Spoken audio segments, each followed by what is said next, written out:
Hello.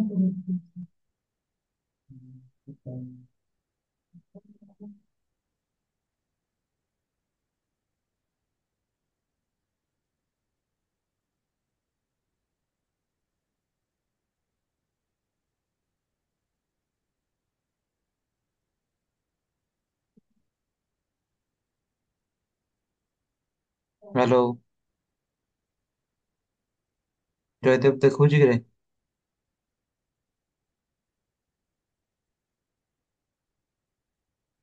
ଆଜ୍ଞା sir. ଦେଖଉଛି ତ ଷ୍ଟାର୍ଟ କରିବା। ଆଜ୍ଞା ସାର୍ ଲେଖବା ବେଳେ କହିଦେବେ। ହଁ, ମୁଁ ବି ଲେଖିବି ହେଲା, ଏଇଟା ଖାଲି ହେଡିଙ୍ଗ ଟା, ବିଷୟଟା ହେଲା। ଆଜ୍ଞା।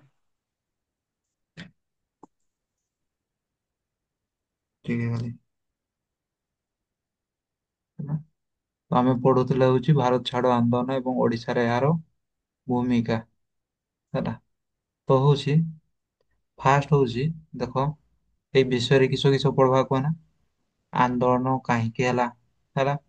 ଆନ୍ଦୋଳନ କିପରି ଏବଂ କେଉଁଠି ଏବଂ କିଏ ଆରମ୍ଭ କଲା? ତାପରେ ଆନ୍ଦୋଳନର କାର୍ଯ୍ୟକ୍ରମ ପଢବା। ତାପରେ ଆନ୍ଦୋଳନ କେମିତି ବିସ୍ତାର ହେଲା ପଢବା। ତାପରେ ସରକାର କିସ କିସ କଲେ, ମାନେ ଆନ୍ଦୋଳନକୁ ଦମନ କରିବା ପାଇଁ କିସ କଲେ, ସେଇଟା ପଢବା। ତାପରେ ଓଡିଶାରେ ଆନ୍ଦୋଳନ କିପରି ହେଇଥିଲା ସେଇଟା ପଢବା। ବୁଝିହେଲା? ତ ହଉଛି ଏଇଟା କିଛି ଲେଖବା ଦରକାର ନାହିଁ। ହେଲା। ଦେଖଉଛି ନା? ଆଜ୍ଞା। କହୁଛି ଶୁଣଉଛି ତ? ହେଲା। କିସ କିସ ପଢବା ଫାଷ୍ଟ, କାରଣ ଆନ୍ଦୋଳନ କାହିଁକି ହେଲା? ହେଲା। କିସ ପଢବା? ଆନ୍ଦୋଳନ କାହିଁକି ହେଲା? ଯାହାବି ଆନ୍ଦୋଳନ ହଉଛି, ଫାଷ୍ଟ କିସ ପଢୁଛେ? ଆନ୍ଦୋଳନ କାହିଁକି ହେଲା? ଆନ୍ଦୋଳନ କିପରି ଆରମ୍ଭ ହେଲା? ତାପରେ ଆନ୍ଦୋଳନର କାର୍ଯ୍ୟକ୍ରମ, ତାପରେ ଆନ୍ଦୋଳନ କିପରି ବିସ୍ତାର ହେଲା, ତାପରେ ସରକାର କେମିତି ଦମନ କଲା, ହେଲା, ବନ୍ଦ କେମିତି ହେଲା ଆନ୍ଦୋଳନ, ତାପରେ ହଉଛି ଓଡିଶାରେ କିପରି ହେଇଥିଲା। ୟା ପୂର୍ବରୁ ଯେ ଆଇନ ଅମାନ୍ୟ ଆନ୍ଦୋଳନ ପଡିଥିଲା, ସେଇଟା ହଉଛି ଆନ୍ଦୋଳନ କାହିଁକି ହେଇଥିଲା? ତିନିଟା କାରଣ ଥିଲା। ଗୋଟେ ହଉଛି କି କାରଣ? ଗୋଟେ ହଉଛି ସାଇମନ କମିଶନରେ ଗୋଟେ ଭାରତ ଜଣେ ବି ସଦସ୍ୟ ନଥିଲେ। ହେଲା। ସେକେଣ୍ଡ କାରଣ ହଉଛି ପୂର୍ଣ୍ଣ ସ୍ୱରାଜ ଅଧିନିବମନକୁ କିସ କଲେ? ସରକାର ଗ୍ରହଣ କଲେ ନାହିଁ। ତାପରେ ଥାର୍ଡ କାରଣ ହଉଛି ମହାତ୍ମା ଗାନ୍ଧୀଙ୍କ ଚିଠିକୁ ସେ ହଉଛି ପ୍ରତ୍ୟାଖ୍ୟାନ କରିଦେଲେ। ତିନିଟା କାରଣ ଥିଲା। ସେମିତି ୟାର କାରଣ ବି ଦେଖବା, ହେଲା। ୟାର ଆନ୍ଦୋଳନ କଣ ପାଇଁ ହେଲା ସେଇଟା ଫାଷ୍ଟ ହେଡିଙ୍ଗ ଦେଇଦବା। ହେଡିଙ୍ଗ ଦେଇଦବା ଆନ୍ଦୋଳନ କାହିଁକି ହେଲା। ହେଡିଙ୍ଗ ଦେଇଦିଅ ଆନ୍ଦୋଳନ କାହିଁକି ହେଲା। ଆନ୍ଦୋଳନ କାହିଁକି ହେଲା, ହେଲା, ହେଡିଙ୍ଗ ଦେଲ। ଆଜ୍ଞା। ଆନ୍ଦୋଳନ କାହିଁକି ହେଲା, ହେଡିଙ୍ଗ ଦେଇଦିଅ। ହେଲା। ତ ଆନ୍ଦୋଳନ କାହିଁକି ହେଲା, ତାର କାରଣ ହଉଛି ଚାରିଟା କାରଣ ଥିଲା। ବୁଝିହେଲା? କେତେଟା କାରଣ? ଚାରିଟା କାରଣ। ତ ହଉଛି ଗୋଟେ ଗୋଟେ କିସ? କ୍ରିପ୍ସ ମିଶନ ର ବିଫଳତା, ହେଲା। କ୍ରିପ୍ସ ମିଶନ ଗୋଟେ ମନେ ରଖିଥାଉ। କ୍ରିପ୍ସ ମିଶନ କିସ? ଏଇ ନେକ୍ସଟ ପଢବା, ହେଲା। ଏଇ ଟିକେ ପରେ ପଢବା। କ୍ରିପ୍ସ ମିଶନ ହଉଛି ବିଫଳ ହେଇଗଲା। କେବେ ଆସିଥିଲା କ୍ରିପ୍ସ ମିଶନ? କ୍ରିପ୍ସ ଆସିଥିଲେ ହଉଛି 1942 ମସିହା। 1942 ମସିହାରେ କ୍ରିପ୍ସ ମିଶନ ଭାରତକୁ ଆସିଥିଲା। 1942 ମସିହାରେ କିସ? କ୍ରିପ୍ସ ମିଶନ ଭାରତକୁ ଆସିଥିଲା। ତ ସେଇ କ୍ରିପ୍ସ ମିଶନ ବିଫଳ ହେଇଗଲା, ସେଇଟା ପ୍ରଥମ କାରଣ। ହେଲା। ଆନ୍ଦୋଳନ କାହିଁକି ହେଲା? ପ୍ରଥମ କାରଣ କିସ? କ୍ରିପ୍ସ ମିଶନ ର ବିଫଳତା। ହେଲା। କ୍ରିପ୍ସ ଆମର ଇଂରେଜ ସରକାର ଭାରତକୁ ପଠେଇଥିଲେ କ୍ରିପ୍ସ ନାମକ ଜଣେ ଲୋକକୁ, ହେଲା। ସେ ପଠେଇଲେ ଯେ ଭାରତୀୟ ମାନଙ୍କର ଦାବି କିସ ଅଛି, ଯାଅ ପୂରଣ କର। ତ କ୍ରିପ୍ସ ଆସିକି କିସ କଲେ? କ୍ରିପ୍ସ ଆସିକି ହଉଛି ଭାରତୀୟ ମାନଙ୍କୁ ଦୁଇଟା ଦାବି ଦେଲେ, ହେଲା। ଭାରତୀୟ ମାନଙ୍କୁ କହିଲେ ଯେ ତୁମର ଦୁଇଟା ଇଚ୍ଛା ପୂରଣ କରିଦେବେ। ବୁଝିହେଲା? ଦୁଇଟି ଇଚ୍ଛା। କେଟି ଇଚ୍ଛା? ଦୁଇଟି ଇଚ୍ଛା। ତ ହଉଛି ସେ କ୍ରିପ୍ସ କିସ କହିଲେ ଭାରତୀୟ ମାନଙ୍କୁ? ଭାରତୀୟ ମାନଙ୍କୁ କହିଲେ ଯେ ତୁମେ ମାନେ ଆମକୁ ଯୁଦ୍ଧରେ ସାହାଯ୍ୟ କର ଏଇନା, ହେଲା। ଏଇନା ଦ୍ୱିତୀୟ ବିଶ୍ୱଯୁଦ୍ଧ ଚାଲିଛି, ଆମକୁ ଯୁଦ୍ଧରେ ସାହାଯ୍ୟ କର। ଯୁଦ୍ଧ ସରିଲା ପରେ ମୁଁ ତୁମର ଦୁଇଟା ଇଚ୍ଛା ପୂରଣ କରିବି। ହେଲା। ଦୁଇଟା ଇଚ୍ଛା ହଉଛି, ପ୍ରଥମ ଇଚ୍ଛା କିସ? ସ୍ୱାୟତ୍ତ ଶାସନ ଗୋଟେ ଦେବି। ହେଲା। ଆଉ ହଉଛି ଇୟାଟା ହଉଛି ସେକେଣ୍ଡ ଇଚ୍ଛା ହଉଛି ତୁମର ପାଇଁ ସମ୍ବିଧାନ ଗୋଟେ ତିଆରି କରିବି। ହେଲା। ସମ୍ବିଧାନ ଗୋଟେ ତିଆରି କରିବି। କିଏ କହିଲା? କ୍ରିପ୍ସ। ତ ହଉଛି କିଛି ଗ୍ୟାରେଣ୍ଟି ଅଛି କି ସେ ଦେବେ ନା ନାହିଁ ଯୁଦ୍ଧ ସରିଲା ପରେ? ହେଲା। ତ ସେଇଥିପାଇଁ ଭାରତୀୟ ମାନେ ଯେତେବେଳେ ହଉଛି କିସ ଗ୍ୟାରେଣ୍ଟି ପାଇଲେନି, ତ ସେମାନେ କିସ ଆନ୍ଦୋଳନ ଷ୍ଟାର୍ଟ କରିଦେଲେ। ଏଇଟା ପ୍ରଥମ କାରଣ। ବୁଝିହେଲା? ତ ପ୍ରଥମ କାରଣ ଲେଖିଦିଅ। ପଏଣ୍ଟ ଦେଇକି ଲେଖିଦିଅ କ୍ରିପ୍ସ ମିଶନ ର ବିଫଳତା। ବୁଝିହେଲା? ଲେଖିଲ। ତଳକୁ ତଳକୁ ଲେଖିବ ତୁମେ ମାନେ। ବୁଝିହେଲା? ଆନ୍ଦୋଳନ କାହିଁକି ହେଲା? କ୍ରିପ୍ସ ମିଶନ ର ବିଫଳତା ଗୋଟେ କାରଣ। ହେଲା। ସେକେଣ୍ଡ କାରଣ ହଉଛି ସେତେବେଳେ ଦ୍ୱିତୀୟ ବିଶ୍ୱଯୁଦ୍ଧ ଚାଲିଥାଏ କହିଥିଲି। ଦ୍ୱିତୀୟ ବିଶ୍ୱଯୁଦ୍ଧ କେବେ ଆରମ୍ଭ ହେଇଥିଲା? 1939 ସେପ୍ଟେମ୍ବର 3 ତାରିଖ ଦିନ ଆରମ୍ଭ ହେଇଥିଲା। ସେପ୍ଟେମ୍ବର 3ରେ ଦ୍ୱିତୀୟ ବିଶ୍ୱଯୁଦ୍ଧ ଆରମ୍ଭ ହେଇଥିଲା। ବୁଝିହେଲା? ସେପ୍ଟେମ୍ବର 3ରେ ଦ୍ୱିତୀୟ ବିଶ୍ୱଯୁଦ୍ଧ ଆରମ୍ଭ ହୋଇଥିଲା। ଷ୍ଟାର ମାର୍କ ଦେଇକି ଲେଖିଦବ ବୁଝିଲା ତଳେ। ଯୁଦ୍ଧ ଆରମ୍ଭ ହୋଇଥିଲା ହେଲା। ତ ଏଇ ଦ୍ୱିତୀୟ ବିଶ୍ୱଯୁଦ୍ଧରେ ଇଂରେଜ ସରକାର କିସ କରିଛି କୁହନା। ଇଂରେଜ ସରକାର ଭାରତୀୟ ମାନଙ୍କର ବିନା ପରାମର୍ଶରେ ମାନେ ଭାରତୀୟ ମାନଙ୍କୁ କିଛି ପଚାରିନି ହେଲା। ନ ପଚାରିକି ସେ ଭାରତୀୟ ମାନଙ୍କୁ କୋଉଠି ଏଡ କରିଦେଇଛି, କୋଉ ଟିମ ରେ ମିଶେଇ ଦେଇଛି, ମାନେ ମିତ୍ର ଶକ୍ତି ଟିମ ରେ ମିଶେଇ ଦେଇଛି ବୁଝିଲା। ମାନେ ସେ କହିଛି ଇଂରେଜ ସରକାର କହିଛନ୍ତି ଯେ ଭାରତୀୟ ମାନେ ମିତ୍ର ଶକ୍ତି ସହ ମାନେ ସପକ୍ଷରେ ଲଢେଇ କରିବେ ହେଲା, ମାନେ ମିତ୍ର ଶକ୍ତି ଟିମ ରେ ମିଶିକି ଯୁଦ୍ଧ କରିବେ। କିଏ କହିଲା? ଆମର ହଉଛି ଇଂରେଜ ସରକାର। ଇଂରେଜ ସରକାର ସେତେବେଳେ ତା ହଉଛି ବଡଲାଟ ହେଲା। ଷ୍ଟାର ମାର୍କ ଦେଇକି ଲେଖିଦବ କିସ। ସେତେବେଳେ ବଡଲାଟ ଲର୍ଡ ମାନେ ଏଇଟା ଲେଖି ସାରିକି ହେଲା ଚାରିଟା କାରଣ ଲେଖବ। ପ୍ରଥମ କାରଣ କିସ? କ୍ରିପ୍ସ ମିଶନ ବିଫଳତା ଲେଖୁଛ ନା, ଲେଖୁଛ ନା ନାଇଁ। ଆଜ୍ଞା। ଫାଷ୍ଟ କାରଣ ହଉଛି କ୍ରିପ୍ସ ମିଶନ ବିଫଳତା। ତ କ୍ରିପ୍ସ ମିଶନ ବିଫଳତା ଯୋଗୁଁ କିସ ଭାରତ ଛାଡ ଆନ୍ଦୋଳନ ହେଇଥିଲା, ଏଇଟା ଗୋଟେ ପ୍ରଥମ କାରଣ। ସେକେଣ୍ଡ କାରଣ ହଉଛି ଭାରତୀୟ ମାନଙ୍କ ବିନା ପରାମର୍ଶରେ ବ୍ରିଟିଶ ସରକାର ସେମାନଙ୍କୁ ମିତ୍ର ଶକ୍ତିରେ ସାମିଲ କଲେ। ଏଇଟା ହଉଛି ସେକେଣ୍ଡ କାରଣ ହେଲା। ତାପରେ ହଉଛି ଥାର୍ଡ କାରଣ ହଉଛି କିସ, ଥାର୍ଡ କାରଣ ହଉଛି ଦ୍ଵିତୀୟ ବିଶ୍ୱଯୁଦ୍ଧ ସମୟରେ ହେଲା। ଦ୍ଵିତୀୟ ବିଶ୍ୱଯୁଦ୍ଧ ସମୟରେ ଦେଖ ଯୁଦ୍ଧ ହଉଛି ମାନେ କିଛି ଅଭାବ ଅସୁବିଧା ପଡିବ ନା ନାଇଁ। ଅଭାବ ଅସୁବିଧା ପଡିବ ନା ନାଇଁ କୁହ ନା। ଯୁଦ୍ଧ ହଉଛି ମାନେ ଅଭାବ ଅସୁବିଧା ପଡିବ, ଲୋକମାନେ ଖାଇବା ପାଇଁ ବି କମ ପାଇବେ ହେଲା। ତ ହଉଛି କିସ ହେଲା, ତ ଦ୍ଵିତୀୟ ବିଶ୍ୱଯୁଦ୍ଧରେ ସେ ସରକାରଙ୍କ ଅତ୍ୟାଚାର ହେଲା, ମାନେ ଧରାଯାଉ ଦ୍ଵିତୀୟ ବିଶ୍ୱଯୁଦ୍ଧରେ ହେଲା, ଦ୍ଵିତୀୟ ବିଶ୍ୱଯୁଦ୍ଧରେ ଯୁଦ୍ଧ ଚାଲିଛି ମାନେ ଟିକେ ଅଭାବ ଅସୁବିଧା ପଡିବ ହେଲା। ତ ଅଭାବ ଅସୁବିଧା ପଡିଛି ମାନେ ଲୋକମାନଙ୍କୁ କର ଛାଡ ଦେବା କଥା, କିନ୍ତୁ ହଉଛି ଇଂରେଜ ସରକାର ଦେଲେନି ହେଲା। ଇଂରେଜ ସରକାର ଦେଲେନି, ସେଇ ଅତ୍ୟାଚାର ହିଁ କଲେ ବୁଝିହେଲା। ତ ସେଇଟା ବି ଗୋଟେ କାରଣ ବୁଝିହେଲା। ତାପରେ ହଉଛି ସେଇ ଭାରତୀୟ ମାନେ ସବୁବେଳେ ହଉଛି କି ପୂର୍ଣ୍ଣ ସ୍ୱରାଜ ଦାବି କରିଥିଲେ। ଦେଖ ଆମର 1929 ମସିହା ଡିସେମ୍ବର 31 ତାରିଖ ଦିନ ବି 1929 ଡିସେମ୍ବର କେତେ 31 ତାରିଖ ଦିନ ବି ପୂର୍ଣ୍ଣ ସ୍ୱରାଜ ଦାବି କରିଥିଲେ। କିନ୍ତୁ ହଉଛି ସେଦିନ ବି ପାଇଥିଲେ କି ନାଇଁ ହେଲା। ତାପରେ ହଉଛି ପୁଣି ହଉଛି କିସ ଆମର ସେଇ ଅଗଷ୍ଟ 4 1940 ମସିହା ଅଗଷ୍ଟ ହେଲା, ଅଗଷ୍ଟ ଦାନ ସେଇଟା ବି ପଡବା ଅଗଷ୍ଟ 8 ତାରିଖ ଦିନ ଇଂରେଜ ସରକାର 1939 ଅଗଷ୍ଟ 8 ତାରିଖ ଦିନ ସେତେବେଳେ ହଉଛି ସରକାର କହିଲେ ଯେ ତୁମକୁ ହଉଛି କିସ ଚାରିଟା ସୁବିଧା ଦିଆଯିବ, କିନ୍ତୁ ହଉଛି ସେଥିରେ ବି ପୂର୍ଣ୍ଣ ସ୍ୱରାଜ ବିଷୟରେ କିଛି କୁହା ହେଇନଥିଲା। ପୂର୍ଣ୍ଣ ସ୍ୱରାଜ ମାନେ କିସ କହ ନା, ମାନେ ପୁରା ପୁରି ହଉଛି ସ୍ଵାଧୀନତା ଦେଇଦବାକୁ ପୂର୍ଣ୍ଣ ସ୍ୱରାଜ କୁହାଯାଏ। ତ ସେଦିନ ବି ଥିଲାନି ପୂର୍ଣ୍ଣ ସ୍ୱରାଜ ସେଇ ଲିଷ୍ଟରେ ଅଗଷ୍ଟ ଦାନର 4ଟା ଲିଷ୍ଟରେ ଥିଲାନି ହେଲା। ତ ଭାରତୀୟ ମାନେ କିସ ତାଙ୍କର ପୂର୍ଣ୍ଣ ସ୍ୱରାଜ ଦାବି ନ ପୂରଣ ହେଲା, ପୂରଣ ହେଲାନି। ତ ସେଇଟା ବି ଗୋଟେ କାରଣ ଆନ୍ଦୋଳନ ଆରମ୍ଭ ହେବା ହେଲା। ତ ହଉଛି କିସ କିସ ଲେଖିଲ, ଆନ୍ଦୋଳନ କଣ ପାଇଁ ଆରମ୍ଭ ହେଇଥିଲା ଲଙ୍କୁଶଚାନ ବୁଝିହେଲା। ଲଙ୍କୁଶଚାନ 2 ମାର୍କର ବି ହେଇପାରେ ହେଲା। ଆନ୍ଦୋଳନ କଣ ପାଇଁ ଆରମ୍ଭ ହେଇଥିଲା, ପ୍ରଥମ କାରଣ ହଉଛି କ୍ରିପ୍ସ ମିଶନର ବିଫଳତା ହେଲା। କ୍ରିପ୍ସ ମିଶନର ବିଫଳତା, ଆମର କ୍ରିପ୍ସ ଜଣେ ଲୋକ ହେଲା, ସିଏ ମିଶନ ନେଇକି ଭାରତକୁ ଆସିଥିଲେ କେବେ 1942 ମସିହାରେ। ତ ହଉଛି ସେଇ କ୍ରିପ୍ସ ମିଶନର ବିଫଳତା ହେଲା। ୟା ପର ପେଜରେ କ୍ରିପ୍ସ ମିଶନର ବିଫଳତା ବିଷୟରେ ପଢବା ହେଲା। କ୍ରିପ୍ସ ମିଶନ କଣ, କ୍ରିପ୍ସ ମିଶନ କଣ ପାଇଁ ବିଫଳ ହେଲା, ୟା ବିଷୟରେ ପଢବା ହେଲା। ତାପରେ ହଉଛି ସେକେଣ୍ଡ କାରଣ ହଉଛି ଭାରତୀୟ ମାନଙ୍କ ବିନା ପରାମର୍ଶରେ ବ୍ରିଟିଶ ସରକାର କିସ ସେମାନଙ୍କୁ ମିତ୍ର ଶକ୍ତିରେ ସାମିଲ କଲେ ବୁଝିହେଲା। ଏଇଟା ଗୋଟେ ସେକେଣ୍ଡ କାରଣ। ଥାର୍ଡ କାରଣ କିସ, ଦ୍ୱିତୀୟ ବିଶ୍ୱଯୁଦ୍ଧ ସମୟରେ ଯେତେବେଳେ ଅଭାବ ଅସୁବିଧା ଚାଲିଥାଏ ହେଲା, ଇଂରେଜ ସରକାର ସେତେବେଳେ ହଉଛି କିସ ଅତ୍ୟାଚାର କଲେ ହେଲା, ଲୋକମାନଙ୍କୁ ଜବରଦସ୍ତି କର ଆଦାୟ କଲେ। ବିଶ୍ୱଯୁଦ୍ଧ ଚାଲିଛି ତ ହଉଛି ଲୋକମାନଙ୍କର ଦରିଦ୍ର ଦେଖାଦେବେ ନା ନାଇଁ। କିନ୍ତୁ ହଉଛି ଇଂରେଜ ସରକାର ସେ ଦରିଦ୍ରତା ନ ବୁଝି କର ଆଦାୟ କଲେ ଜବରଦସ୍ତି ହେଲା। ତ ସେଇଟା ବି ଗୋଟେ କାରଣ ମାନେ ଆମର ଭାରତ ଛାଡ ଆନ୍ଦୋଳନ ହେବାର ହେଲା। ତାପରେ ହଉଛି ଥାର୍ଡରେ ହଉଛି କିସ ପୂର୍ଣ୍ଣ ସ୍ୱରାଜ ଦାବି ହଉଛି କିସ ପୂର୍ଣ୍ଣ ସ୍ୱରାଜ ଦେବେ ଦେବେ କହିକି ଗେଣ୍ଡେଇ ଆସୁଛନ୍ତି ବୁଝିହେଲା। ପୂର୍ଣ୍ଣ ସ୍ୱରାଜ ମାଗୁଛନ୍ତି ବଳି କିସ ଏଇଟା ନ ଦେଇକି ଅଲଗା ଜିନିଷ ଦେଇକି ଭୁଲେଇ ଦେବେ ବୋଲି କିସ ଇଂରେଜ ସରକାର ଭୁଲେଇ ଦଉଥିଲେ ଅଲଗା ଜିନିଷ ଦେଇକି। ସେଇ ପାଇଁ ହଉଛି ଆମର ଆନ୍ଦୋଳନ ଆରମ୍ଭ ହେଲା। ଲେଖିଲ, ଲେଖିଲ ନା। ହ୍ୟାଲୋ। ଆଜ୍ଞା। ହେଲା। ତ ଏଇଗୁଡା ହଉଛି ଆମର ହଉଛି କାରଣ ହେଲା। ଏଇଟା ହଉଛି ଆମର କାରଣ। ତ ଯଦି ପଢିଲା କୋଶ୍ଚେନ ପରୀକ୍ଷାରେ କୋଶ୍ଚେନ ପଡିଲା ଯଦି ପରୀକ୍ଷା ଯଦି କୋଶ୍ଚେନ ପଡିଲା କ୍ରିପ୍ସ ମାନେ ଅସହଯୋଗ ଆନ୍ଦୋଳନର କାରଣ କଣ? ଅସହଯୋଗ କହୁଛି ଭାରତ ଛାଡ ଆନ୍ଦୋଳନ କାହିଁକି ହେଲା ତ କିସ କହିବ? ଫାଷ୍ଟ କାରଣ ହଉଛି କ୍ରିପ୍ସ ମିଶନର ବିଫଳତା ହେଲା। କ୍ରିପ୍ସ ମିଶନର ବିଫଳତା। ସେକେଣ୍ଡ କାରଣ ହଉଛି ଭାରତୀୟ ମାନଙ୍କ ବିନା ପରାମର୍ଶରେ ଇଂରେଜ ସରକାର ତାଙ୍କୁ ହଉଛି ମିତ୍ର ଶକ୍ତିରେ ସାମିଲ କଲେ। ଥାର୍ଡ କାରଣ ହଉଛି ଦ୍ଵିତୀୟ ବିଶ୍ୱଯୁଦ୍ଧ ସମୟରେ ସରକାରଙ୍କ ଇଂରେଜ ସରକାରଙ୍କ ଅତ୍ୟାଚାର। ଆଉ ହଉଛି ଥାର୍ଡ କାରଣ ଫୋର୍ଥ କାରଣ ହଉଛି ପୂର୍ଣ୍ଣ ସ୍ୱରାଜ ଦାବି ପୂରଣ ନ କରିବା ହେଲା। ପୂର୍ଣ୍ଣ ସ୍ୱରାଜ ଦାବି ପୂରଣ କଲେ ନାହିଁ କାହା ଭାରତୀୟ ମାନ। ତ ହଉଛି ଏଇଟା ଗୋଟେ କାରଣ ହେଲା ହେଲା। ତାପରେ ପଢବା ହଉଛି କିସ କରେ କ୍ରିପ୍ସ ମିଶନ ହେଲା। ତ କ୍ରିପ୍ସ ମିଶନ ପଢବା ପୂର୍ବରୁ କିଛି ଇମ୍ପୋର୍ଟାଣ୍ଟ ଷ୍ଟାର ମାର୍କ ଦେଇକି ଲେଖିଦିଅ ହେଲା। ଷ୍ଟାର ମାର୍କ ଦେଇକି ଲେଖିଦିଅ ଦ୍ୱିତୀୟ ବିଶ୍ୱଯୁଦ୍ଧ କଣ ପାଇଁ ଆରମ୍ଭ ହେଲା ସେଇଟା ବି ଲେଖିଦବା ବୁଝିହେଲା। 1 ମାର୍କର ସର୍ଟ କ୍ୱେଶ୍ଚନ ପଡବ ହେଲା।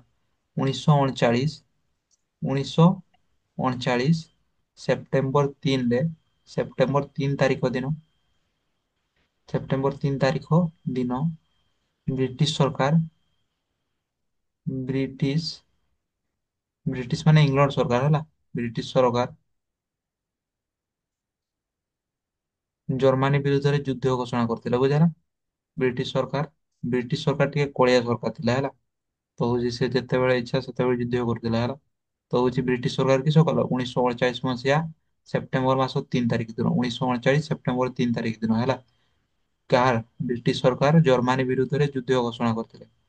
ଜର୍ମାନୀ ବିରୁଦ୍ଧରେ ଯୁଦ୍ଧ ଘୋଷଣା କରିଥିଲେ। ଧରେ ଯୁଦ୍ଧ ଘୋଷଣା କରିଥିଲେ। ଯୁଦ୍ଧ ଘୋଷଣା କରିଥିଲେ ଯାହା ଫଳରେ କିସ ଆରମ୍ଭ ହେଲା ଦ୍ୱିତୀୟ ବିଶ୍ୱଯୁଦ୍ଧ ବିରୁଦ୍ଧରେ ଯୁଦ୍ଧ ଘୋଷଣା କରିଥିଲେ ଯାହା ଫଳରେ ଦ୍ୱିତୀୟ ବିଶ୍ୱଯୁଦ୍ଧ ଆରମ୍ଭ ହେଲା।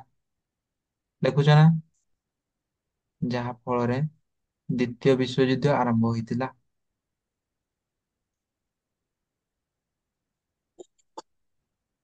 ଯୁଦ୍ଧ ଆରମ୍ଭ ହୋଇଥିଲା ହେଲା।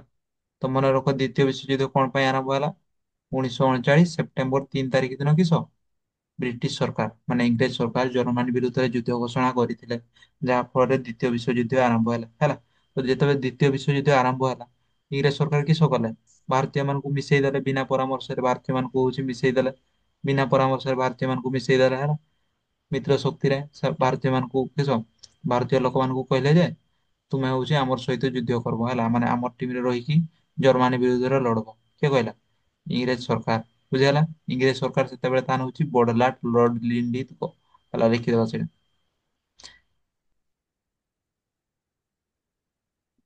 ସେହି ସମୟରେ ବଡଲାଟ ଲର୍ଡ ସେହି ସମୟରେ ବଡଲାଟ ଲର୍ଡ ବଡଲାଟ ଲର୍ଡ ଲିନଲିଥଗୋ ଲିଥଗୋ ଭାରତର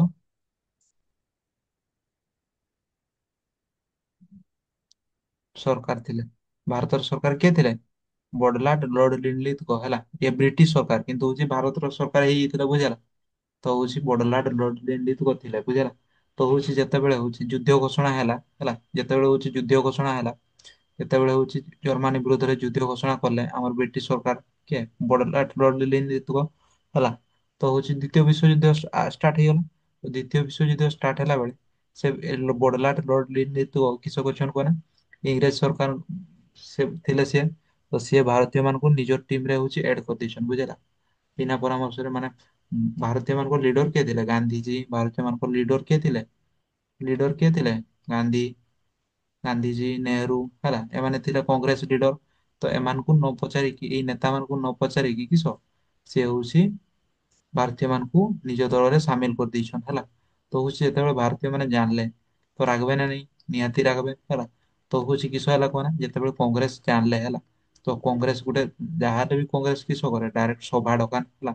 ତ ହଉଛି ସେମିତି ଏଇଟାର ବି ମାନେ ସେଇ ଇଂରେଜ ମାନଙ୍କର ଏଇ କାମଟା ଯେ କାମଟା କଲେ ମାନେ ଭାରତୀୟ ମାନଙ୍କୁ ମିଶେଇ ଦେଲେ ହେଲା ଏହାକୁ ପ୍ରତିରୋଧ କରିବା ପାଇଁ ଗୋଟେ ସଭା ଡକେଇଲେ ବୁଝିହେଲା। ସେଇ ସଭାଟା କେବେ ହେଲା ଲେଖିଦବା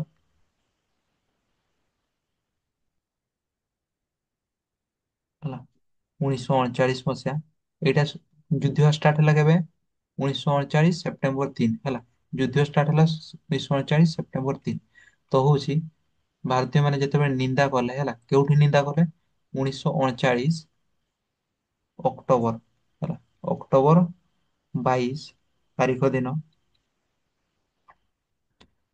1939 ଅକ୍ଟୋବର 22 ତାରିଖ ଦିନ ହେଲା କଂଗ୍ରେସ କମିଟି କହିଲେ ଯେ ଆମେ ସେଇ ବଡଲାଟ ଲର୍ଡ ଯୋଉ ଦେଇଛନ ହେଲା ଆମେ ଯୋଉ ଦେଇଛନ ଯୋଉ ନିୟମ ଟା ତିଆରି କରିଛନ ସେଇଟାକୁ ପୁରା ନିନ୍ଦା କରିବା ଦୃଢ ଭାବରେ ହେଲା। ମାନେ ତାଙ୍କର କଥା ମାନବାନି ତାଙ୍କର କଥା ମାନିକି ଯେ ସେଇ ତାଙ୍କୁ ସାହାଯ୍ୟ କରିଦବା କରବାନି ହେଲା। କଣ ପାଇଁ ସାହାଯ୍ୟ କରିବେନି ସେଇଟାର କାରଣ ବି ଅଛି ହେଲା। କାରଣ ହଉଛି ପ୍ରଥମ ବିଶ୍ୱଯୁଦ୍ଧରେ ହଉଛି ଇଂରେଜ ସରକାର ସାହାଯ୍ୟ କରିଥିଲେ ନା ନାଇଁ। ପ୍ରଥମ ବିଶ୍ୱଯୁଦ୍ଧ କେବେ ହେଇଥିଲା ପ୍ରଥମ ବିଶ୍ୱଯୁଦ୍ଧ ହେଇଥିଲା ହଉଛି 1914 ମସିହାରେ, ଆଉ ସରିଥିଲା ହଉଛି 1918 ମସିହାରେ। ତ ଏଇ ପ୍ରଥମ ବିଶ୍ୱଯୁଦ୍ଧରେ ସାହାଯ୍ୟ କରିଥିଲେ, କିନ୍ତୁ ଇଂରେଜ ସରକାର କିଛି ଦେଇଥିଲେ କି? କିଛି ଦେଇନାହାନ୍ତି ହେଲା। ତ ହଉଛି ସେଇ ପାଇଁ ହଉଛି ଭାରତୀୟ ମାନେ ରାଗିକି ଥିଲେ ହେଲା, ଆମକୁ ତ କିଛି ମିଳୁନି ସାହାଯ୍ୟ କରିକି, ତ ଏଇନା କି ପାଇଁ ସାହାଯ୍ୟ କଲା ହେଲା। ପୁଣି ହଉଛି ଇଂରେଜ ସରକାର ବିନା ନ ପଚାରିକି, ନେତା ମାନଙ୍କୁ ନ ପଚାରିକି ସେ ମିଶେଇ ଦେଇଛନ୍ତି ହେଲା। ତ ହଉଛି ଭାରତୀୟ ମାନେ ଏକଜୁଟ ହେଲେ କେବେ? ଭାରତୀୟ ମାନେ ଏକଜୁଟ ହେଲେ 1939 ଅକ୍ଟୋବର 22 ତାରିଖ ଦିନ। କୋଉଠି?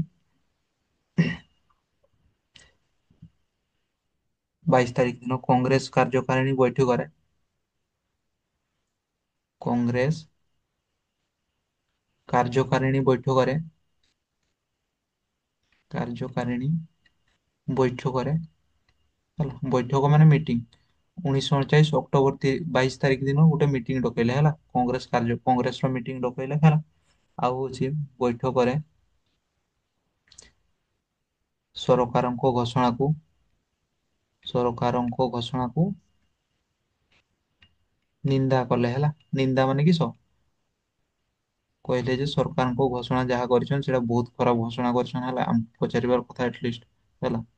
ତ ହଉଛି ତାଙ୍କୁ ଆଉ ସାହାଯ୍ୟ କରବାନି କିଛି ହେଲା, ସେମାନେ କହୁଥାουν, ସେ କହୁଥାουν, ଆମେ ତାଙ୍କ କଥା ମାନବାନି। କଡାକଡି ଭାବେ ନିନ୍ଦା କଲେ ହେଲା।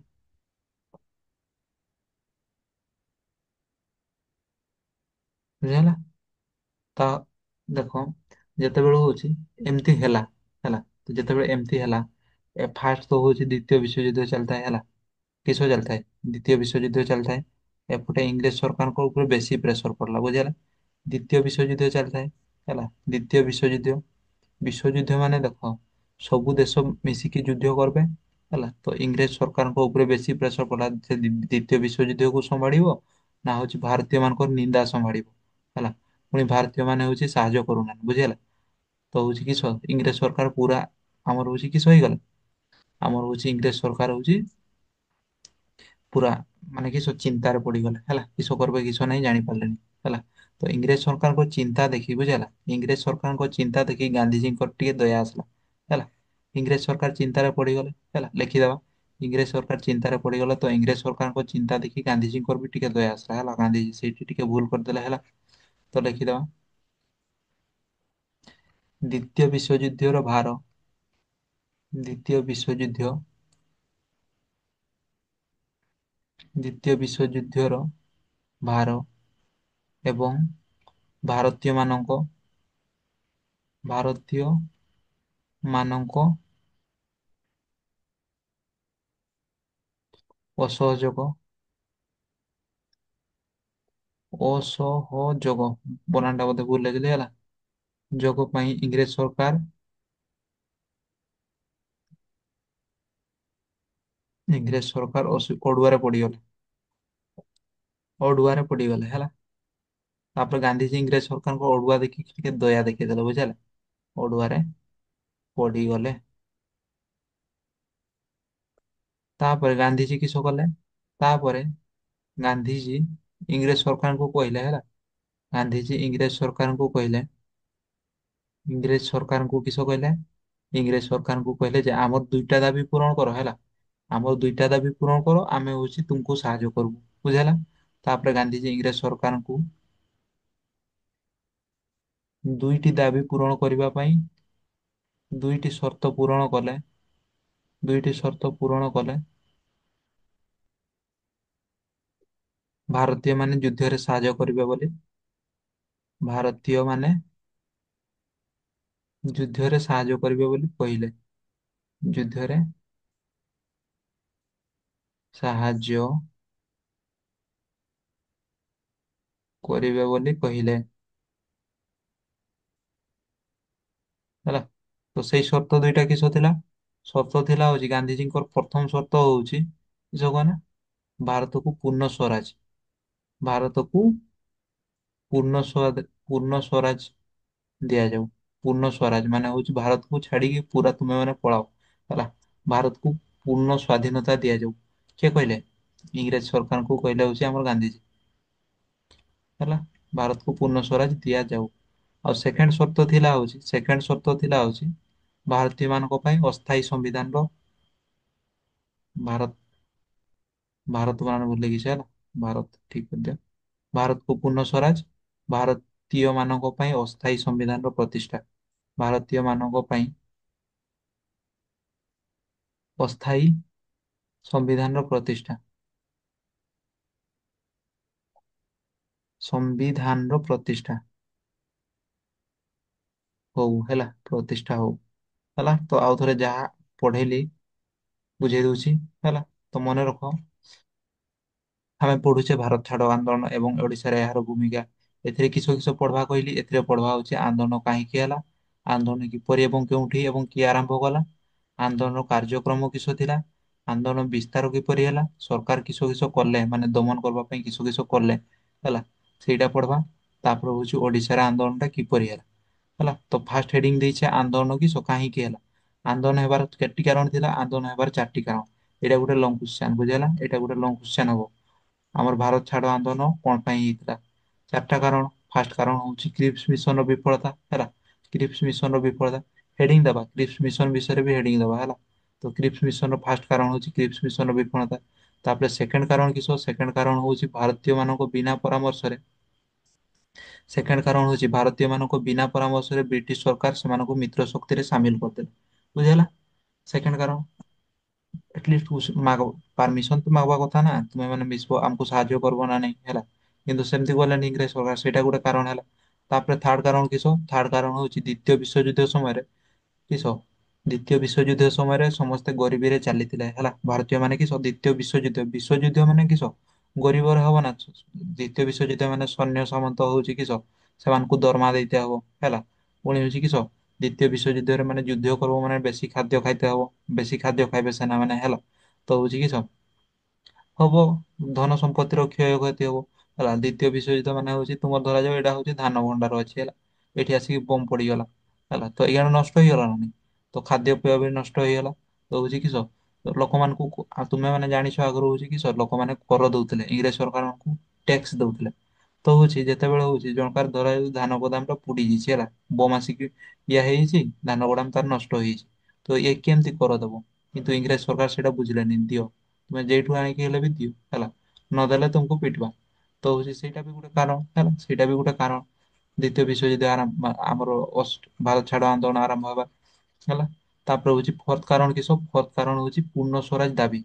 ପୂର୍ଣ୍ଣ ସ୍ୱରାଜ ଦାବି ହେଲା, ଭାରତୀୟ ମାନେ ପ୍ରଥମରୁ 1929 ଡିସେମ୍ବର 31 ତାରିଖ ଦିନ ହେଲା, କିଏ ଦାବି କରିଥିଲା, ଜବାହରଲାଲ ନେହେରୁ।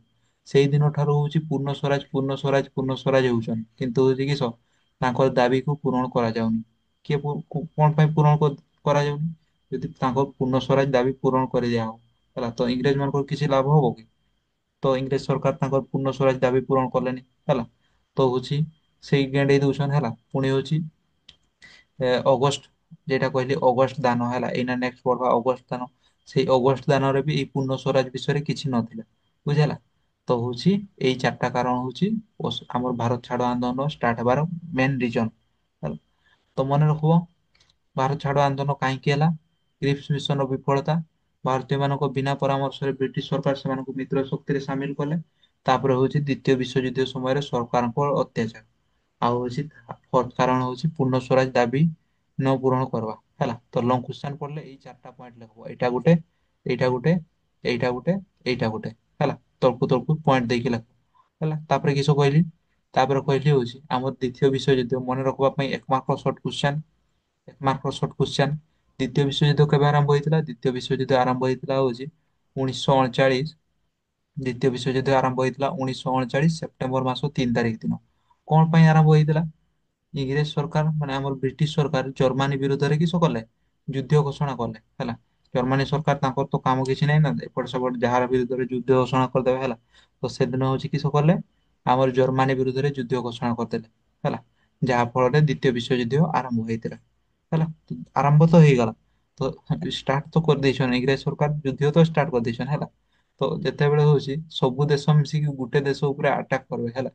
ସବୁ ଦେଶ, ଏଇଟା ଗୋଟେ ଦେଶ ଜର୍ମାନ ହେଲା, ମାନେ ବ୍ରିଟିଶ ମାନେ ଇଂଲଣ୍ଡ ହେଲା। ଏଇ ଏପଟୁ ବି ଆଟାକ କଲେ, ଏପଟୁ ବି ଆଟାକ କଲେ, ଏପଟୁ ବି ଆଟାକ କଲେ ହେଲା। ତ କିସ କରିବ, ଆଉ ଜର୍ମାନ ର ଶାସକ ସେତେବେଳେ ତା ନାଁ ହଉଛି ହିଟଲର। ହିଟଲର, ଜର୍ମାନ ର ଶାସକ କିଏ ଥାନ୍, ହିଟଲର। ତ ହିଟଲର ତୁମେ ଶୁଣିଥିବ ହିଟଲର କେତେ ପାୱାରଫୁଲ ଶାସକ ଥିଲେ ହେଲା। ତ ସିଏ ଯେତେବେଳେ ଆଟାକ କରିଦେଲେ ବୁଝିହେଲା, ତ ଇଂରେଜ ସରକାର କିସ ଅସୁବିଧାରେ ପଡିଗଲା ବୁଝିହେଲା। ପୁଣି ହଉଛି ଭାରତୀୟ ମାନେ କିସ କହିଲେ, ଭାରତୀୟ ମାନେ କହିଲେ ଯେ ନା ଆମେ ତୁମକୁ ସାହାଯ୍ୟ କରବାନି। ଭାରତୀୟ ମାନେ 1939 ମସିହା ଅକ୍ଟୋବର 22 ତାରିଖ ଦିନ କହିଲେ ହଉଛି ଆମେ ତୁମକୁ ସାହାଯ୍ୟ କରବାନି ହେଲା। ୟା ପୂର୍ବରୁ ତ ସେମାନଙ୍କୁ ଏଡ କରିଦେଇଛ ନା ହେଲା, ଆମର କୋଉଠି ଦ୍ୱିତୀୟ ବିଶ୍ୱଯୁଦ୍ଧରେ, ଦ୍ୱିତୀୟ ବିଶ୍ୱଯୁଦ୍ଧରେ କହିଦେଇଛନ୍ ଭାରତୀୟ ମାନେ ଇଂରେଜ ମାନଙ୍କୁ ସାହାଯ୍ୟ କରିବେ ହେଲା। କିନ୍ତୁ ଆମର ଭାରତୀୟ ମାନେ ହଉଛି 1939 ଅକ୍ଟୋବର 22 ତାରିଖ ଦିନ ଶପଥ ନେଲେ ଯେ ନା ଆମେ ସେ ଇଂରେଜ ସରକାରଙ୍କ କଥା ମାନବାନି ହେଲା। କୋଉଠି କଂଗ୍ରେସ କାର୍ଯ୍ୟକାରିଣୀ ବୈଠକରେ ହେଲା। ତ ମାନିଲେନି। ତ ଯେତେବେଳେ ମାନିଲେନି ହେଲା, ତ ଇଂରେଜ ସରକାର ବେଶୀ ପ୍ରେସର ପଡିଗଲେ, ବେଶୀ ପ୍ରେସରରେ ମାନେ ବେଶୀ ଚାପରେ ପଡିଗଲେ, ବେଶୀ ଟେନସନରେ ପଡିଗଲେ ଏଇନା କଣ କରବା, କେମିତି କିସ କରବା ହେଲା, ଭାବି ପାରିଲେନି କିଛି। ତ ସେତେବେଳେ ମହାତ୍ମା ଗାନ୍ଧୀ ଟିକେ ଦୟା ଦେଖିଲେ କାହାକୁ, ଇଂରେଜ ସରକାରଙ୍କୁ ଟିକେ ଦୟା ଦେଖେଇଲେ। ଦ୍ୱିତୀୟ ବିଶ୍ୱଯୁଦ୍ଧର ଭାର ଏବଂ ଭାରତୀୟ ମାନଙ୍କର ଅସହଯୋଗ ପାଇଁ ଇଂରେଜ ସରକାର ଅଡୁଆରେ ପଡିଗଲେ ହେଲା। ତ ଅଡୁଆରେ ଯେତେବେଳେ ପଡିଗଲେ ଗାନ୍ଧିଜୀ ଦେଖିଲେ ଇଂରେଜ ସରକାରଙ୍କ ଉପରେ ଏତେ କଷ୍ଟ ପଡୁଛି, ଏତେ ଚାପ ପଡୁଛି, ଯେତେ ହେଲେ ବି ତ ସେ ଭାରତରେ ରହୁଛନ୍ତି ନା, ଭାରତରେ ରହୁଛନ୍ତି ଭାରତୀୟ ଲୋକ, ମହାତ୍ମା ଗାନ୍ଧୀ ଟିକେ ଦୟାଳୁ ଥିଲେ ହେଲା। ତ ସେ ହଉଛି ଦୟା ଦେଖେଇଲେ। ତ ସେମାନଙ୍କୁ କହିଲେ ହଉଛି, ଗାନ୍ଧିଜୀ ଇଂରେଜ ସରକାରଙ୍କୁ ଦୁଇଟି ସର୍ତ୍ତ କହିଲେ। କହିଲେ ହଉଛି ତୁମେ ଆମ ଦୁଇଟା ସର୍ତ୍ତ, ମାତ୍ର ଦୁଇଟା ସର୍ତ୍ତ ପୁରା କରିଦିଅ ନା ହେଲା, ମାତ୍ର ଦୁଇଟା ସର୍ତ୍ତ ପୁରା କରିଦିଅ। ହେଲେ ତୁମେ ଯଦି ଏଇ ଦୁଇଟା ସର୍ତ୍ତ ପୁରା କରିଦେଲ ହେଲା, ଆମେ ତୁମକୁ ଯୁଦ୍ଧରେ ସାହାଯ୍ୟ କରିବୁ ହେଲା। କିଏ କହିଲେ, ଗାନ୍ଧିଜୀ। ତ ଇଂରେଜ ସରକାର କହିଲେ ହଉ କୁହ ତୁମେ ତୁମର ସର୍ତ୍ତ କୁହ ହେଲା। ତ ଭାରତୀୟ ମାନେ କହିଲେ ହଉଛି ଆମର ସର୍ତ୍ତ ହଉଛି ଭାରତକୁ ପୂର୍ଣ୍ଣ ସ୍ୱରାଜ କରିଦିଆଯାଉ ବୁଝିହେଲା, ଭାରତକୁ ପୂର୍ଣ୍ଣ ସ୍ୱରାଜ କରିଦିଆଯାଉ ହେଲା। ଆଉ ସେକେଣ୍ଡ ସର୍ତ୍ତ ପଚାରିଲେ ଯେତେବେଳେ, ସେତେବେଳେ କହିଲେ ହଉଛି ଭାରତୀୟ ମାନଙ୍କ ପାଇଁ ଅସ୍ଥାୟୀ ସମ୍ବିଧାନ ପ୍ରତିଷ୍ଠା ହବ ହେଲା। ସମ୍ବିଧାନ ମାନେ କିସ କଣ, ସମ୍ବିଧାନ ହଉଛି ପ୍ରତିଷ୍ଠା ହେଲେ କିସ ହବ କଣ, ସମ୍ବିଧାନରେ ଲେଖା ହେଇଥାଏ କୋଉଟା ଠିକ କୋଉଟା ଭୁଲ ହେଲା, କୋଉଟା କରିବା ଉଚିତ କୋଉଟା ନାହିଁ ହେଲା। ତ ସେଇ ରୁଲ ରେଗୁଲେସନ ଲେଖା ହେଇଥାଏ ହେଲା। ଗୋଟେ ଗାଡିକୁ ହେଲା, ଗୋଟେ ସେ ରିମୋଟ କଣ୍ଟ୍ରୋଲ ଗାଡି ଦେଖିଛ ନା ନାଇଁ, ରିମୋଟ କଣ୍ଟ୍ରୋଲ ଗାଡି ଯେତେବେଳେ ହଉଛି, ନହେଲେ ମୋବାଇଲ, ମୋବାଇଲ ଦେଖିଛ, ମୋବାଇଲ ଯେତେବେଳେ ନୂଆ ଆସେ ହେଲା, ମୋବାଇଲ ନୂଆ ଯେତେବେଳେ ଆସେ ତାର ଗୋଟେ ଥାଏ ନା ନାଇଁ, ଗୋଟେ କାଗଜ, ସେଠି ଗାଇଡ ଲେଖା ହେଇଥାଏ ହେଲା। ମାନେ କେମିତି ଇଏ କରିବ, କେମିତି ଅନ୍ କରିବ, କେମିତି ଫିଚର୍ସ ଥିବ ହେଲା। ସେମିତି ଗୋଟେ ଚଳେଇବା ପାଇଁ ଗୋଟେ ଜିନିଷକୁ ହେଲା, ଏଠି ସମ୍ବିଧାନରେ କିଛି ଲେଖା ହେଇଥାଏ ବୁଝିଲା। ତ ସେଇ ସମ୍ବିଧାନ ତିଆରି କରିବା ପାଇଁ କହିଲେ ହେଲା। ତ ଭାରତୀୟ ମାନେ ତ ଏତେ ଶିକ୍ଷିତ ନଥିଲେ ହେଲା, ତ ଇଂରେଜ ସରକାରଙ୍କୁ କହିଲେ ହଉଛି ଆମର ପାଇଁ ଗୋଟେ ସମ୍ବିଧାନ ତିଆରି କରିଦିଆ ହଉ, ଆଉ ଗୋଟେ ଆମକୁ ପୂର୍ଣ୍ଣ ସ୍ଵାଧୀନତା ଦିଆଯାଉ ବୁଝିଲା। ତ ଇଂରେଜ ସରକାର ସେତେବେଳେ କିସ କହିଲେ କଣ, ଇଂରେଜ ସରକାରଙ୍କୁ କହିଲେ ତୁମର ଦୁଇଟା ପ୍ରତିଶୋଧ ହେଲା। ଇଂରେଜ ସରକାର ଦେଖ ତାପରେ କିସ କହୁଛନ୍ତି ହେଲା। ତ ଇଂରେଜ ସରକାର ତାପରେ କହିଲେ ହଉଛି, ଏଇଠି ଲେଖୁଛି ବୁଝିଲା, ଏଇଠି ଛୋଟ ଛୋଟ କରି ଲେଖୁଛି, କ୍ରିପ୍ସ ମିଶନ ହେଡିଙ୍ଗ ଦବନି ହେଲା, କ୍ରିପ୍ସ ମିଶନ ପହଞ୍ଚିନି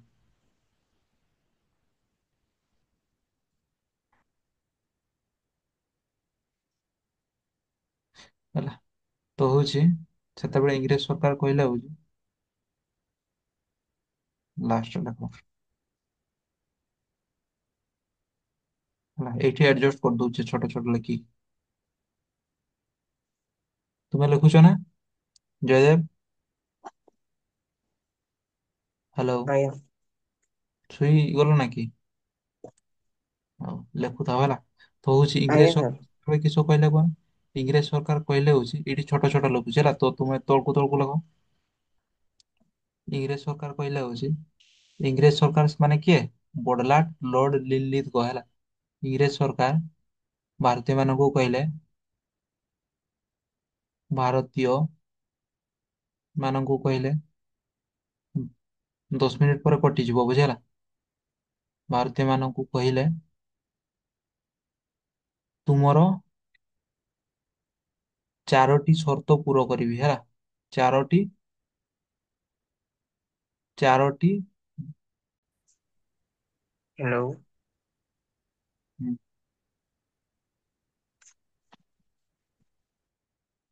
ଟିକେ ଖାଲି କଟି ଯାଇଥିଲା। ଇଂରେଜ ସରକାର କହିଲେ ହଉଛି ହେଲା, ତୁମେ ଦୁଇଟା ସର୍ତ୍ତ କିସ ମାଗୁଛ, ମୁଁ ତୁମକୁ ଚାରଟି ଦାନ ଦେବି ବୁଝିଲା, ଚାରଟି ଦାନ ଦେବି ମାନେ ଚାରଟି ଅଫର ଦଉଛି ବୁଝିଲା, ଚାରଟି ଦାନ ଦେବି କେବେ, ଚାରଟି ଦାନ ଦେବି, ଆମର ହଉଛି ସେଇଟା ହଉଛି 1940 ଅଗଷ୍ଟ 8 ତାରିଖ ଦିନ ହେଲା, 1940 ଅଗଷ୍ଟ 8 ତାରିଖ ଦିନ, ଅଗଷ୍ଟ 8 ଦିନ ବୁଝିହେଲା। ଇଂରେଜ ସରକାର ଭାରତୀୟ ଗାନ୍ଧୀ ଯେତେବେଳେ କହିଲେ ଆମକୁ ଦୁଇଟା ସର୍ତ୍ତ ଦିଆଯାଉ ହେଲା, ଦୁଇଟା ସର୍ତ୍ତ ପୁରା କରାଯାଉ, ତ ଇଂରେଜ ସରକାର କହିଲେ ହଉଛି ତୁମର ଚାରିଟି ସର୍ତ୍ତ ପୁରା କରିବି ବୁଝିଲା। ଚାରିଟି ସର୍ତ୍ତ। ତ ଭାରତୀୟ ମାନଙ୍କର ତ ଚାରିଟି ସର୍ତ୍ତ ନଥିଲା ହେଲା। ତ ସେ କହୁଛନ୍ତି ତୁମକୁ ଚାରିଟି ମାନେ କିସ ତୁମକୁ ଚାରିଟି ଅଫର ଦଉଛି ବୁଝିଲା। ଇଂରେଜ ସରକାର କହିଲେ ତୁମକୁ ଚାରିଟି ଅଫର ଦଉଛି ଅଗଷ୍ଟ 8 ତାରିଖ ଦିନ ଦେବି ହେଲା। ଅଗଷ୍ଟ 8 1940 ତାରିଖ ଦିନ ଦେଲେ ମାନେ କହିଲେ ଅଗଷ୍ଟ ହେଲା। ଏହାକୁ କିସ ଅଗଷ୍ଟ ଏହି ଦିନ ଏହାକୁ ହଉଛି ଅଗଷ୍ଟ ଦାନ ନାମରେ କୁହାଯାଏ। ଏହାକୁ ଅଗଷ୍ଟ ଦାନ ବୋଲି କୁହାଯାଏ। ଅଗଷ୍ଟ ଦାନ କୁହାଯାଏ ହେଲା। ତ ଯଦି କ୍ୱେଶ୍ଚନ ପଡିଲା ଅଗଷ୍ଟ ଦାନ କାହାକୁ କୁହାଯାଏ କିସ ଇଂରେଜ ସରକାର ହେଲା ଭାରତୀୟ ମାନଙ୍କୁ ଚାରୋଟି ଦାନ ଚାରୋଟି କିସ ସେଟା କିସ କହିବି ଚାରୋଟି ଅଧିକାର ଦାନ ଦେଇଥିଲେ କେବେ 1940 ମସିହା ଅଗଷ୍ଟ 8 ତାରିଖ ଦିନ। ଏହାକୁ ଅଗଷ୍ଟ ଦାନ ବୋଲି କୁହାଯାଏ ହେଲା। ତ ଅଗଷ୍ଟ ଦାନରେ କିସ କିସ ଦାନ ଥିଲା ଲେଖିଦବା ବୁଝିହେଲା। ପ୍ରଥମ ଦାନ ଥିଲା ହଉଛି କିସ କହନା ପ୍ରଥମ ଦାନ ଥିଲା ଏଇଠି ଲେଖୁଛି ହେଲା। ଅଗଷ୍ଟ ଦାନ କଣ କେବେ ହେଇଥିଲା ହେଲା।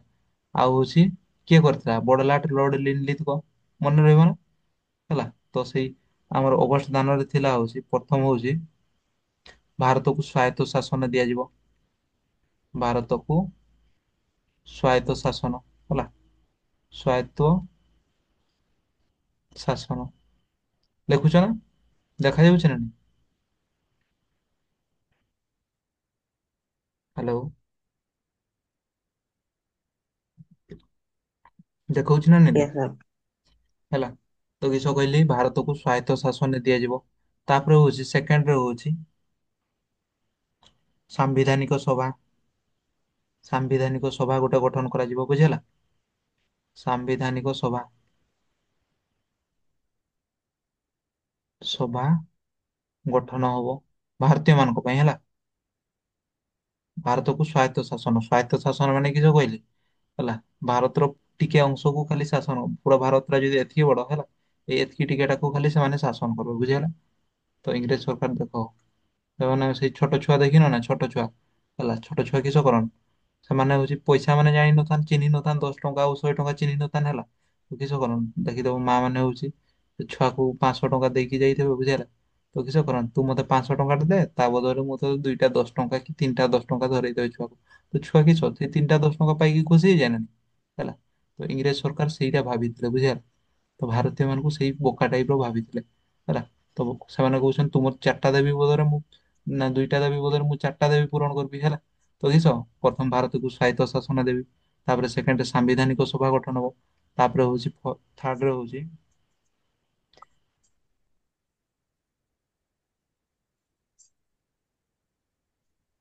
ହେଲା ଥାର୍ଡରେ ହଉଛି ଯୁଦ୍ଧ ପରାମର୍ଶଦାତା ଗୋଟେ ଗଠନ ହବ। ଯୁଦ୍ଧ ପରାମର୍ଶ ଦାତା ଗଠନ ହେଲା ଯୁଦ୍ଧ ପରାମର୍ଶ ଦାତା ଗଠନ ଏଇଟା ଗୋଟେ ଲଙ୍ଗ କୋଶ୍ଚେନ ବୁଝିହେଲା। ଏଇଟା ବି ଗୋଟେ ଲଙ୍ଗ କୋଶ୍ଚେନ ଅଗଷ୍ଟ ଦାନ କାହିଁକି ହେଇଥିଲା ହେଲା। ଅଗଷ୍ଟ ଦାନ କେବେ ହେଇଥିଲା ଆଉ ଏହାର ସର୍ତ୍ତ ଗୁଡିକ କଣ ଥିଲା ଆଉ କିଏ କରିଥିଲା। ଯୁଦ୍ଧ ପରାମର୍ଶ ଦାତା ଗୋଟେ ଗଠନ ହବ ହେଲା। ଆଉ ହଉଛି ବଡଲାଟଙ୍କ କାର୍ଯ୍ୟକାରିଣୀ ପରିଷଦର ପ୍ରସାରଣ ବଡଲାଟଙ୍କ କାର୍ଯ୍ୟକାରିଣୀ ପରିଷଦର ପ୍ରସାରଣ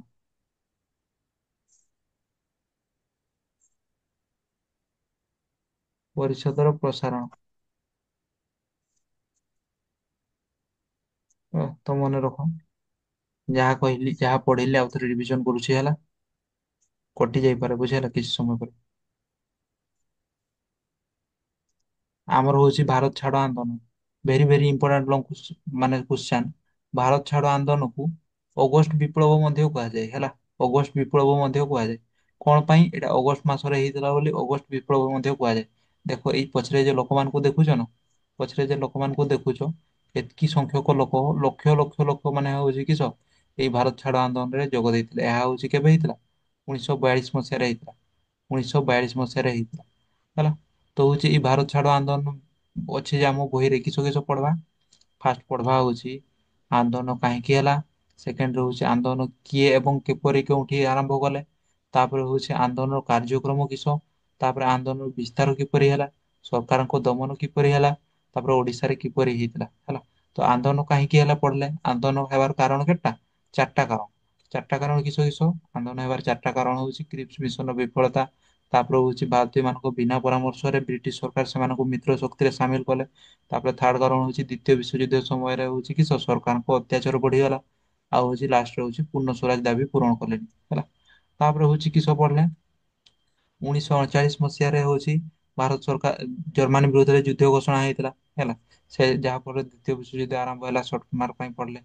ତାପରେ ପୁଣି କିସ ପଡିଲେ ସେଇ ସମୟରେ ହଉଛି ସରକାର ଥିଲେ ଏକ ମାର୍କ ପାଇଁ ମନେ ରଖିବ ହେଲା। ତାପରେ ହଉଛି ଯେତେବେଳେ ଭାରତୀୟ ମାନଙ୍କୁ ବିନା ଇଏରେ ମିଶେଇ ଦେଲେ ହେଲା। ତ ଭାରତୀୟ ମାନେ ନିନ୍ଦା କଲେ କେବେ 1949 ଅକ୍ଟୋବର 22 ତାରିଖ ଦିନ ହେଲା। ନିନ୍ଦା କଲେ କହିଲେ ହଉଛି ଆମେ ଭାରତୀୟ ମାନଙ୍କୁ ଇଂରେଜ ସରକାରଙ୍କୁ କିଛି ସାହାଯ୍ୟ କରବାନି ହେଲା। ତ ସାହାଯ୍ୟ ତ କଲେନି ଠିକ ଅଛି।